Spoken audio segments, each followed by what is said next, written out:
Berenice parte 2. Reflexionar largas infatigables horas con la atención fija en alguna nota trivial, en los márgenes de un libro o en su tipografía. Estar absorto durante buena parte de un día de verano en una sombra extraña que caía oblicuamente sobre el tapiz o sobre la puerta.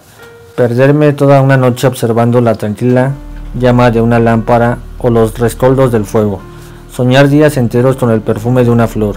Repetir monótonamente una palabra común hasta que el sonido, gracias a la continua repetición, dejaba de suscitar en mi mente alguna idea.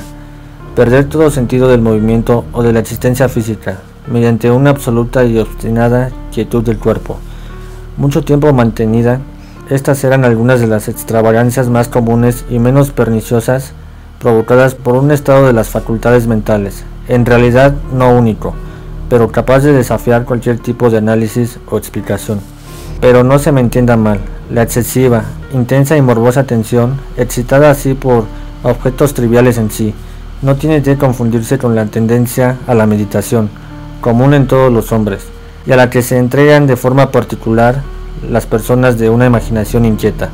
Tampoco era, como pudo suponerse al principio, una situación grave ni la exageración de esta tendencia, sino primaria y esencialmente distinta, diferente.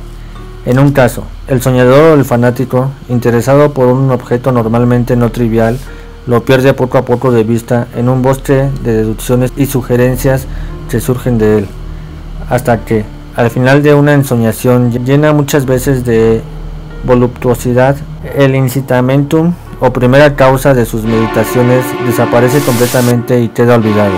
En mi caso, el objeto primario era invariablemente trivial, aunque adquiría, mediante mi visión perturbada, una importancia refleja e irreal. Pocas deducciones, si había alguna, surgían, y esas pocas volvían pertinazmente al objeto original como a su centro. Las meditaciones nunca eran agradables, y al final de la ensoñación, la primera causa, lejos de perderse de vista, había alcanzado ese interés sobrenaturalmente exagerado que constituía el rasgo primordial de la enfermedad. En una palabra, las facultades que más ejercía la mente en mi caso eran, como ya he dicho, las de la atención, mientras que en el caso del soñador son las de la especulación. Mis libros, en esa época, si no servían realmente para aumentar el trastorno, compartían en gran medida, como se verá, por su carácter imaginativo e inconexo, las características peculiares del trastorno mismo.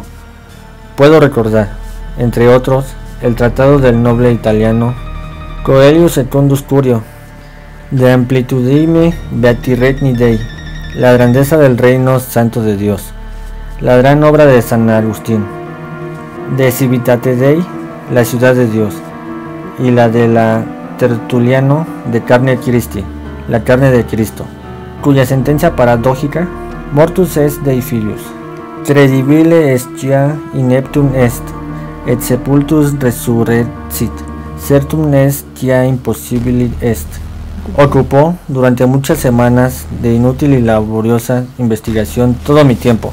Así se vería que, arrancada de su equilibrio solo por dos cosas triviales, mi razón se parecía a ese peñasco marino del que nos habla Ptolomeo Hefestión, que resistía firme los ataques de la violencia humana y la furia más feroz de las aguas y de los vientos, pero temblaba a simple contacto de la flor llamada asfodelo, y aunque para un observador desapercibido pudiera parecer fuera de toda duda que la alteración producida en la condición moral de Berenice por su desgraciada enfermedad me habría proporcionado muchos temas para el ejercicio de esa meditación intensa y anormal, cuya naturaleza me ha costado bastante explicar.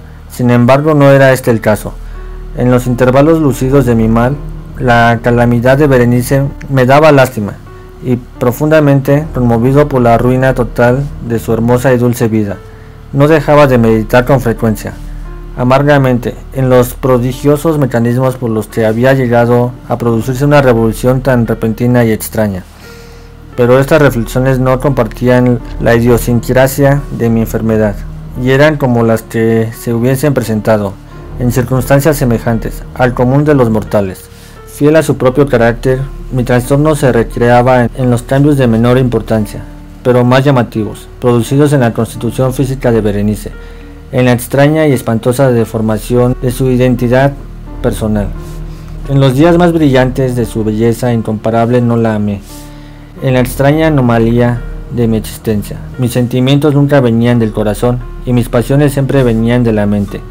En los brumosos amaneceres, en las sombras entrelazadas del bosque al mediodía, y en el silencio de mi biblioteca, por la noche ella había flotado ante mis ojos, y yo había visto, no como la Berenice viva y palpitante, sino como la Berenice de un sueño, no como una moradora de la tierra, sino como su abstracción, no como algo para admirar, sino para analizar, no como un objeto de amor, sino como un tema de la más abstrusa, aunque inconexa, especulación.